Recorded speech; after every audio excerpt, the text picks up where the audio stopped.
El memorando de entendimiento entre Irán y Estados Unidos provoca duras críticas dentro del Partido Republicano del presidente Donald Trump. Algunos califican este preacuerdo como un tremendo error. Con esta noticia comenzamos el informativo en Deutsche Welle. Yo soy Carol Guerrero, los saludo desde Berlín. Arrancamos con titulares. Tras la firma de este memorando de entendimiento por parte del presidente Donald Trump y su homólogo iraní Masoud Pezeshkian en Teherán, celebran como una victoria el preacuerdo. Washington ya anunció el desbloqueo de los puertos iraníes. Drones ucranianos alcanzan nuevamente Moscú. El objetivo principal era una refinería de petróleo a las afueras de la capital rusa. En Colombia, el grupo guerrillero Ejército de Liberación Nacional, ELN, anuncia una tregua de 3 días en el marco de la segunda vuelta de las presidenciales que tendrá lugar este domingo 21 de junio.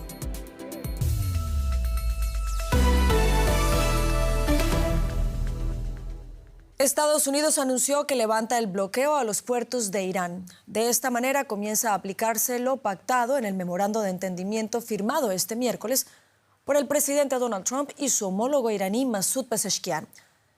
Las Fuerzas Armadas estadounidenses confirmaron que las embarcaciones que se dirijan a puertos iraníes ubicadas en el Golfo Pérsico y el Golfo de Omán ya no enfrentan impedimentos por parte de Washington. El Comando Central de Estados Unidos avisó que mantendrá unidades navales norteamericanas en la zona para supervisar el cumplimiento del memorando. Este preacuerdo ha provocado duras críticas en Washington. Un senador republicano lo calificó como el peor error de política exterior en décadas. El presidente Donald Trump respondió en su red social Truth Social y calificó como idiotas a sus críticos.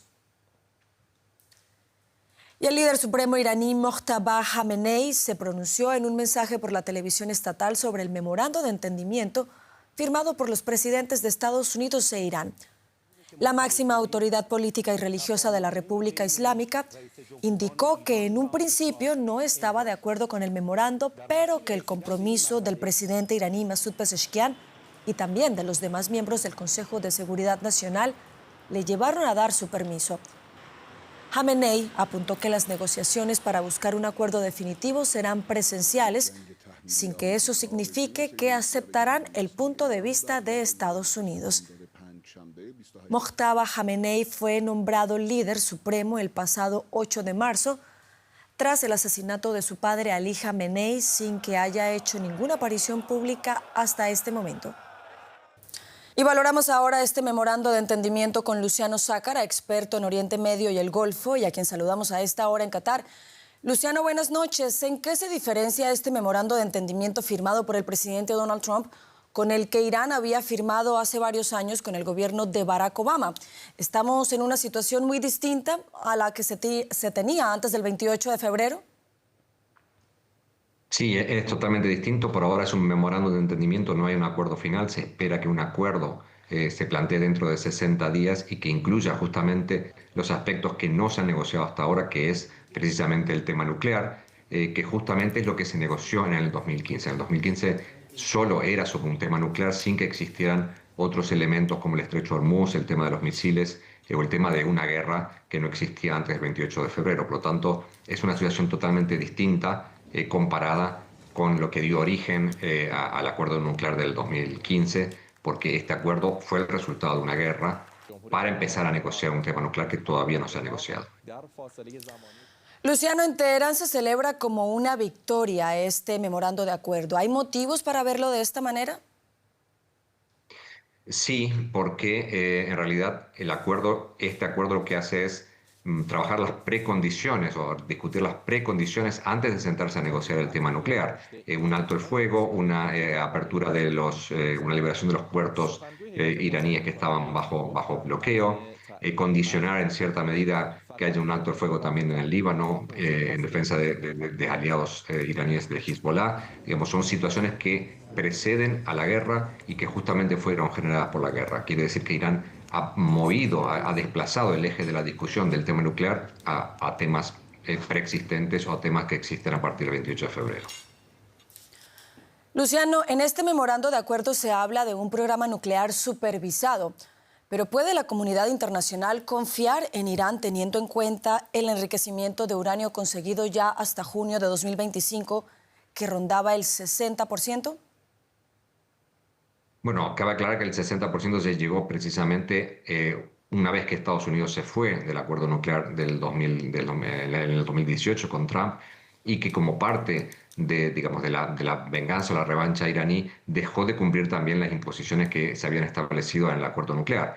Lo cierto es que mientras duró el acuerdo, el JCPOA de 2015, Irán estuvo bajo supervisión internacional y no había este enriquecimiento más allá del 3,45-3,75% que se había establecido en el acuerdo nuclear. Eso cambió una vez que Estados Unidos se retiró del acuerdo. Quiere decir que es posible que con supervisión, con compromiso y con verificaciones por parte de la Agencia Internacional de Energía Atómica, estos compromisos se puedan mantener y se puedan verificar. En este memorando de acuerdo, Luciano, se habla de 300.000 millones de dólares para la reconstrucción de Irán. ¿Tiene esto algo que ver con la intención de Teherán de cobrar un peaje por el paso del Estrecho de Hormuz? Aparentemente no, aparentemente hay otro tipo de discusiones que se están teniendo en cuenta, como algún fondo de inversión o fondos liberados. Creo que no va a ser parte de esta discusión el tema de cobrar un peaje. Irán lo puede utilizar como una moneda de cambio, una moneda de presión, pero creo que no va a haber un acuerdo en este sentido porque no se va a permitir que se rentabilice el paso del Estrecho de Hormuz, más allá de que Irán considere que es su derecho, porque nadie le va a pagar los daños que la infraestructura y que la economía iraní ha sufrido en todo este momento. Creo que va a ser un punto difícil de resolver y que va a dar mucho que hablar en los próximos 60 días. Luciano Sácara, desde Qatar, gracias por este análisis. Gracias a usted, buenas noches. Y en otra noticia del día, un ataque con drones ucranianos alcanzó una importante refinería de petróleo en Moscú. El ataque, considerado el mayor que ha sufrido la capital rusa desde que comenzó la guerra, se produjo en respuesta al ataque contra un monasterio histórico de Kiev a principios de esta semana. Así lo afirmó el presidente ucraniano Volodymyr Zelensky. Entre tanto, el ministro ruso de Exteriores, Sergei Lavrov, afirmó que Moscú llevará a cabo ataques a gran escala como represalia. Momentos tras el impacto de un dron ucraniano en Moscú. Un depósito de combustible explota envuelto en llamas. La tapa sale disparada por los aires. La explosión provoca un gran incendio. Un espeso manto de humo se extiende sobre la capital rusa. Se cierran autopistas y se cancelan vuelos. Kiev afirma que la guerra está en un punto de inflexión. Moscú es una de las ciudades más defendidas del mundo, pero Ucrania advierte de que aún así es vulnerable. Volodymyr Zelensky afirmó que este ataque es la respuesta a los bombardeos rusos sobre Kiev de hace unos días que dañaron un monasterio ortodoxo milenario. No queremos esta guerra, nunca la quisimos. Todo el mundo lo sabe, también nuestros aliados. Por supuesto que no queremos que Ucrania arda por culpa del enemigo, pero si Ucrania arde, su Moscú también arderá. Ucrania tiene cada vez más capacidad de cumplir esa amenaza. Según avanza la guerra, los moscovitas quizás tengan que acostumbrarse a escenas como esta. Y el secretario de Defensa de Estados Unidos, Pete Hegseth, ha pedido un reinicio de la OTAN tras acusar a la alianza de haber perdido el rumbo. En su intervención en una reunión de ministros de Defensa celebrada en Bruselas, Hegseth habló de la OTAN 3.0, que describió como una alianza militar de línea dura. Además, criticó duramente a los aliados por su bajo gasto militar y anunció que Estados Unidos revisará el despliegue de sus tropas en Europa. A continuación, Hegseth arremetió contra los aliados de la OTAN que no apoyaron la guerra contra Irán. Estados Unidos ha defendido Europa durante generaciones. Y el presidente lo único que dijo fue que nuestros aviones necesitaban despegar desde bases en Europa o que nuestros barcos zarparían de puertos para atacar objetivos en Oriente Medio. Objetivos iraníes que amenazan los intereses europeos incluso más que a nosotros. Pero de nuestros aliados, demasiados dijeron que no. o intentaron ahogarnos en debates jurídicos arcanos, o nos criticaron públicamente por hacer lo que ellos mismos no están dispuestos o no son capaces de hacer. Fue vergonzoso. Y vamos ahora hasta Bruselas. Con más informaciones se encuentra la periodista Ana Lázaro, a quien saludamos a esta hora ahí en la capital belga. Ana, buenas noches para ti.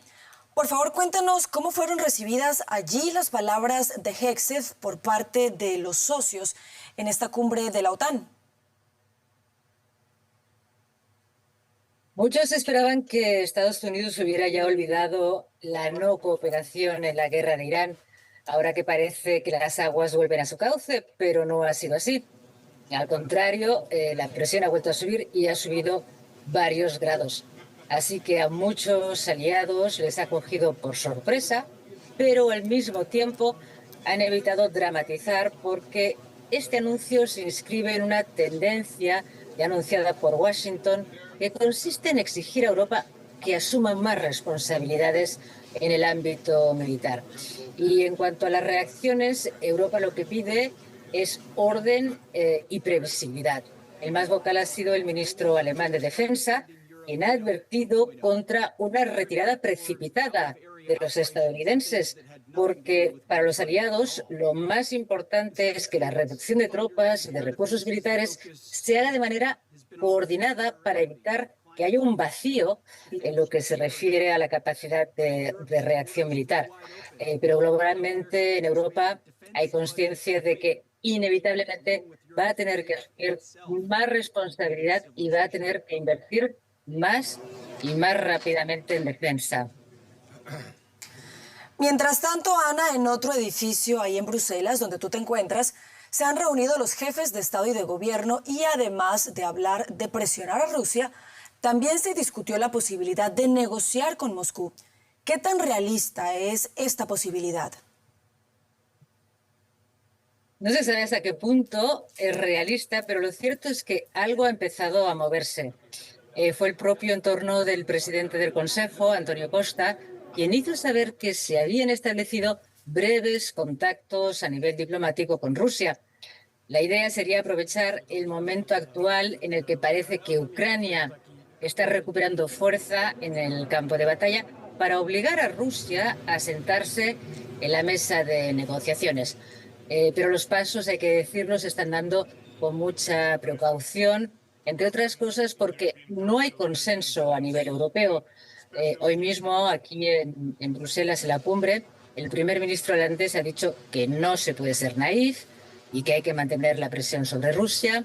También entre los escépticos se cuentan los países bálticos, que insisten en que no tiene ningún sentido abrir negociaciones, abrir contactos, mientras Moscú siga sin dar signos de querer la paz. Y otros, como Austria, dicen que sí, está bien la idea del diálogo, pero al mismo tiempo reconocen que no hay que hacerse ilusiones en esos momentos. Por hablar del otro, digamos, del otro bando, de la otra postura, hay que decir que la primera ministra italiana, Giorgia Meloni, ella sí que defiende incluso la idea de nombrar a un enviado de la Unión Europea para poder hablar con Rusia. Y no hay que olvidar que toda esta idea de que Europa entre en las negociaciones vienen de una petición del propio presidente ucraniano, Volodymyr Zelensky. Ana Lázaro, desde Bruselas, gracias por estas informaciones. A vosotros, gracias. Y cambiamos completamente de tema, vamos ahora hasta Colombia, porque a pocos días de la segunda vuelta presidencial en ese país, el Ejército de Liberación Nacional, ELN, anunció un cese al fuego de 3 días. Mientras este grupo, considerado terrorista por la Unión Europea, asegura que mantiene abierta la puerta al diálogo, el país llega a las urnas en un clima de fuerte polarización y con la seguridad como uno de los principales desafíos para el próximo gobierno. Un equipo de la agencia de noticias Reuters acompañó a miembros del ELN en la selva para el momento del anuncio de la tregua temporal. Veamos. En las selvas del Chocó, a varias horas de navegación por el río San Juan, el Ejército de Liberación Nacional anunció un cese al fuego unilateral antes de la segunda vuelta presidencial del domingo 21 de junio. La tregua estará vigente entre la medianoche del 20 y la del 23 de junio. Serán 3 días de pausa en un conflicto que ya supera las 6 décadas. si el que llegue a la Casa de Nariño invita y abre el espacio para que se dialogue, el ELN siempre estará dispuesto. Y si no, pues seguiremos en confrontación igual con el que llegue. Hace apenas unos días, el ELN atacó una base militar en norte de Santander. Cuando anunció el cese al fuego, seguía reteniendo a 2 funcionarios del Cuerpo Técnico de Investigación en Arauca. Mientras tanto, en Bogotá crece la preocupación por lo que pueda ocurrir después de las elecciones. Pues ese es el temor que tenemos muchas personas, tal vez, porque pues todos estarán esperando que su candidato gane. Y pues sí, tenemos un gran temor de que cualquiera de las 2 partes se vaya a las calles. En Bogotá la campaña entra en su recta final. El oficialista Iván Cepeda y el opositor Abelardo de la Espriella se disputan la presidencia en medio de una fuerte polarización. Analistas de International Crisis Group advierten que sea cual sea el resultado del domingo, persiste el riesgo de nuevas tensiones. Entonces, estamos viendo con mucha preocupación distintos temas. Primero, el tema de estas narrativas de fraude, que son muy preocupantes, que alguna de estas toldas políticas tomen eso, no estando contentos con el resultado final, y busquen avivar a sus bases electorales para salir a la calle. La tregua terminará apenas 2 días después de la segunda vuelta.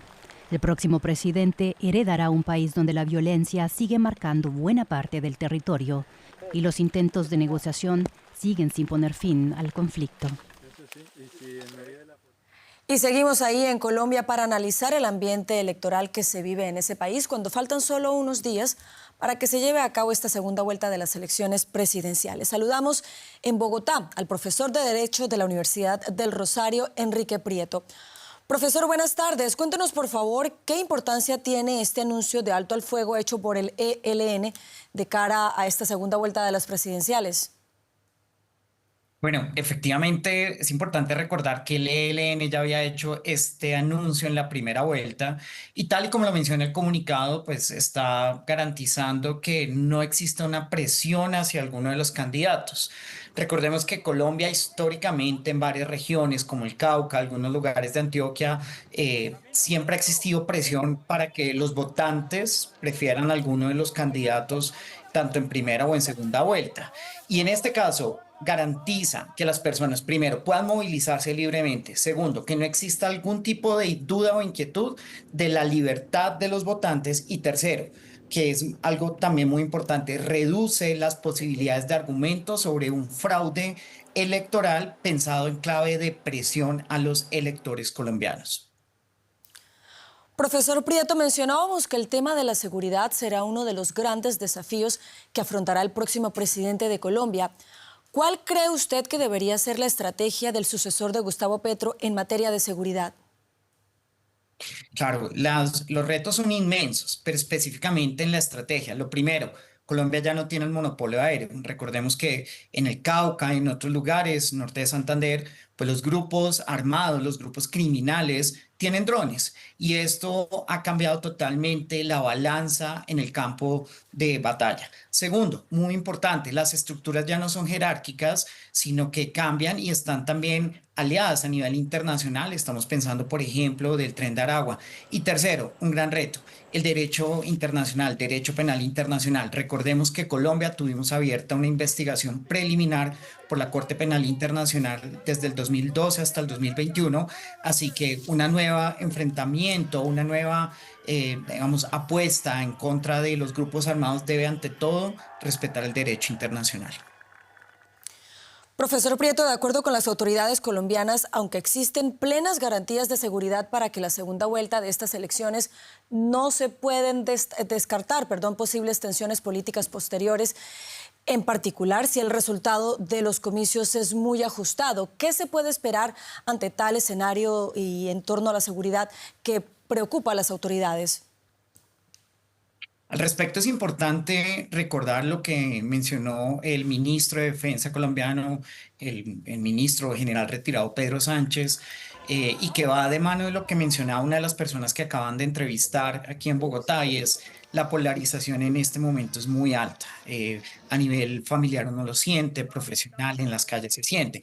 Y esto que va a resultar que si la diferencia entre uno y otro candidato no es tan amplia, vamos a tener personas que esperaban que su candidato ganara en las calles, manifestando su descontento.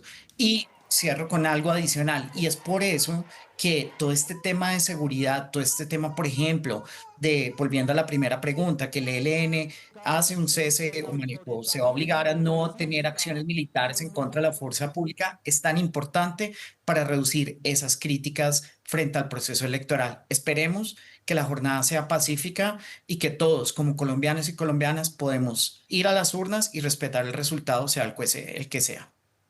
Así es, estaremos muy atentos al desarrollo de esa jornada electoral este domingo en Colombia. Profesor Enrique Prieto, gracias por habernos acompañado. Muchas gracias por la invitación.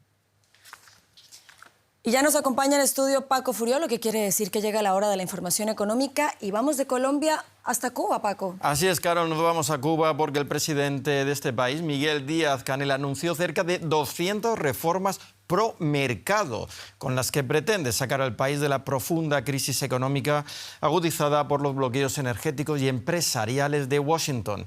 Estas reformas, cuyos detalles aún no se conocen completamente, buscan abrir más sectores a la inversión privada, atraer más capital de los cubanos en el exterior, reducir el peso del Estado y otorgar mayor autonomía a las empresas públicas. Los anuncios de reformas se producen mientras el presidente estadounidense Donald Trump aplica una política de máxima presión sobre la isla, sometida desde hace casi 5 meses a un bloqueo petrolero. Y Donald Trump no parece estar convencido de mantener el tratado de libre comercio que negoció con Canadá y México. Y quedan apenas días para que llegue el 1 de julio y con ello la fecha de renovación del acuerdo TEMEC. De no renovarse, se entra en un periodo de revisión continuada durante 10 años que cambia el marco de seguridad económica que ha mantenido a los 3 países de Norteamérica unidos e integrados económicamente. Ana Nieto, ¿cuál es la posición oficial de Estados Unidos? Pues Trump ha vuelto a decir esta semana que prefiere que Estados Unidos no sea parte del tratado que él mismo negoció en su primera legislatura tras atacar el acuerdo de libre comercio vigente entonces desde el año 1994. El presidente de Estados Unidos no ha amenazado directamente con dejar el pacto ni ha hecho el preaviso de 6 meses que requiere el acuerdo, pero no deja de repetir que no le gusta un pacto al que accedió a negociar porque no tenía otra opción. En París y durante las negociaciones del G7 ha dicho que preferiría no tener el acuerdo, pero que puede que lo firme. Y lleva tiempo diciendo que Estados Unidos no necesita nada ni de México ni de Canadá. Es una posición que Estados Unidos puede utilizar para seguir renegociando este acuerdo en vez de renovarlo por 16 años más y tener unas condiciones probablemente más ventajosas. En cualquier caso, es otra lucha comercial abierta de las muchas que tiene Donald Trump. El TEMEC entró en vigor el 1 de julio de 2020, pero sustituía al Tratado de Libre Comercio de 1994. ¿Qué coste tiene no renovarlo? Pues la realidad es que tras 32 años de integración comercial y económica y a pesar de la retirada de la retórica del presidente sobre una retirada, Estados Unidos necesita a Canadá y a México porque son sus 2 principales socios comerciales. Ambos países tienen más exportaciones a Estados Unidos que China y la tendencia al crecimiento de sus exportaciones está al alza. Estados Unidos importa de México material de transporte, productos del campo, sobre todo vegetales, maquinaria, muebles, plásticos, electrónica. La tendencia del nearshoring, de hecho, que es la relocalización industrial cercana, ha establecido a este país como crucial para Estados Unidos. Y por su parte, Canadá exporta gasolina, productos de papel, de madera, minerales, metales. Además de todo esto, hay unas cadenas de producción en sectores como el sector automotriz, la energía y la agricultura que están perfectamente integradas entre los tres países. Hay un precio que Estados Unidos tendría que pagar por no tener este acuerdo. Y aunque la posición de Trump es una posición, puede que sea negociadora en este sentido, la inseguridad comercial no beneficia a nadie. Gracias, Ana, desde Nueva York. Gracias. La empresa energética española Repsol pretende ampliar sus proyectos en Venezuela mediante la incorporación del nuevo yacimiento petrolífero de Orcón a su cartera, según ha informado la empresa este jueves. Repsol también tiene la intención de avanzar en el análisis de oportunidades de gas natural en alta mar en el país sudamericano. El martes la energética española y Venezuela firmaron un acuerdo para explorar un campo de crudo liviano en una importante zona petrolera venezolana. La presidenta encargada, Delcy Rodríguez, impulsó una reforma petrolera para reabrir la puerta a inversiones privadas en este sector. Rodríguez ha suscrito una serie de convenios con compañías internacionales en las últimas semanas, luego de que Washington flexibilizara las sanciones contra las compañías multinacionales que negocian con la petrolera estatal venezolana. Y nos vamos a Ecuador. Así es, Paco, vamos ahora a Ecuador porque allí el presidente Daniel Noboa suscribió este jueves un decreto que garantizará la inmunidad a quien apoye a su país en la lucha contra el crimen. La medida contempla conceder indultos o rebajar penas al personal de seguridad y civil extranjeros que apoyen al Estado en su defensa. Ecuador registra uno de los índices más altos de asesinatos en la región, con más de 9.000 muertes violentas en el año 2025. Noboa declaró la guerra contra organizaciones criminales en enero de 2024 y desde entonces ha implementado una serie de medidas como estados de excepción y despliegues militares. ONGs de derechos humanos vienen, sin embargo, denunciando abusos por parte de las fuerzas ecuatorianas.